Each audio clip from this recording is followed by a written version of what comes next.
मित्रों, कुरुक्षेत्र युद्ध में चारों ओर युद्ध की आग, टूटे रथ, बिखरी हुई लाशें और रणभूमि में गूंजते शंखनाद।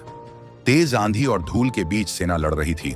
कुरुक्षेत्र में महाभारत का महासंग्राम अपने चरम पर था। अर्जुन की प्रतिज्ञा को रोकने के लिए कौरवों की पूरी सेना प्रयासरत थी। मित्रों, वीडियो में आगे बढ़ने से पहले आप हमारी वीडियो को लाइक, चैनल को सब्सक्राइब जरूर करें। तभी द्रोणाचार्य, कर्ण और दुर्योधन जैसे महारथी उसे रोकने के लिए हर संभव प्रयास कर रहे थे, लेकिन पांडवों की सेना भी पूरे जोश से टक्कर दे रही थी। द्रोणाचार्य और धृष्टद्युम्न की घमासान लड़ाई हो रही थी। धृष्टद्युम्न द्रोण को रोकने की पूरी कोशिश कर रहा, लेकिन द्रोण की गति बिजली जैसी तेज थी। तभी धृष्टद्युम्न गुस्से में कहता है, आचार्य, आज मैं आपको यहां से हिलने नहीं दूंगा। जयद्रथ की रक्षा करने जाने का स्वप्न भी मत देखिए। द्रोण तेजी से तीर चलाते हैं। धृष्टद्युम्न, तुम मेरा मार्ग नहीं रोक सकते।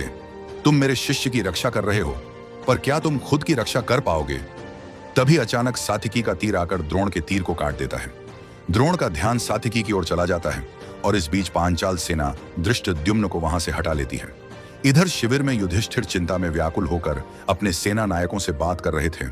सात्विकी, तुम तुरंत अर्जुन की सहायता के लिए जाओ। मैं जानता हूं कोई अर्जुन को हरा नहीं सकता, लेकिन मुझे उसकी चिंता हो रही है।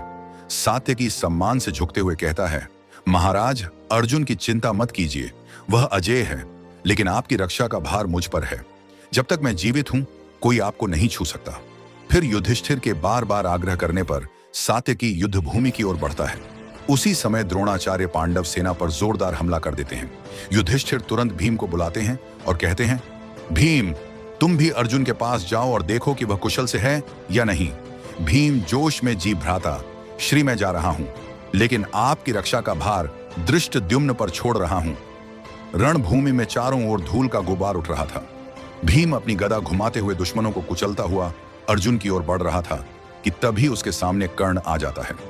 कर्ण शांत भाव से कहता है, भीम, आखिरकार समय आ गया है। आज तुम्हें तुम्हारे सारे अपराधों का दंड अवश्य मिलेगा। तभी भीम आक्रोश में आकर, कर्ण, तुम्हारे कारण हमने अनेकों अपमान झेले हैं। आज मैं तुम्हें नहीं छोड़ूंगा। तभी कर्ण और भीम के मध्य घमासान युद्ध शुरू होता है। तीर, गदा, तलवार, सब कुछ इस्तेमाल हो रहा है। अचानक कर्ण का तीर भीम के रथ के घोड़ों को मार देता है। भीम का रथ टूट जाता है, उनका सारथी मारा जाता है। लेकिन भीम हार मानने वालों में से नहीं है। वह गदा छोड़कर कर्ण के रथ पर छलांग लगाकर कर्ण के रथ पर कूदता है, लेकिन कर्ण एक छलांग लगाकर खुद को बचा लेता है। भीम नीचे गिर जाता है और पास पड़े हाथी, घोड़े और रथ के पहिए उठाकर कर्ण पर फेंकने लगता है। लेकिन कर्ण को पल भर भी भीम का सामना करने का मौका नहीं मिल पा रहा। लेकिन तभी कर्ण कहता है, भीम, मैं तुम्हें मार सकता हूं, लेकिन माता कुंती को दिया हुआ वचन मुझे रोक रहा है। मैं अर्जुन के अलावा किसी को नहीं मारूंगा।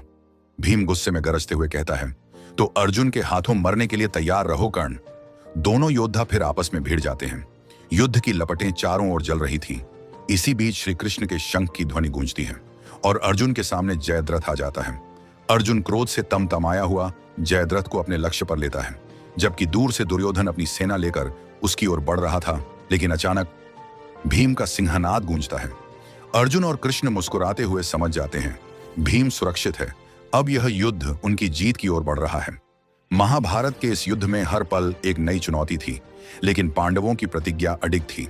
क्या अर्जुन सूर्यास्त से पहले जयद्रथ का वध कर पाया? क्या कर्ण और भीम का युद्ध किस निष्कर्ष तक पहुंचा, जानने के लिए देखिए अगला वीडियो। मित्रों, वीडियो को लाइक, चैनल को सब्सक्राइब जरूर करें। धन्यवाद। जय श्री कृष्ण।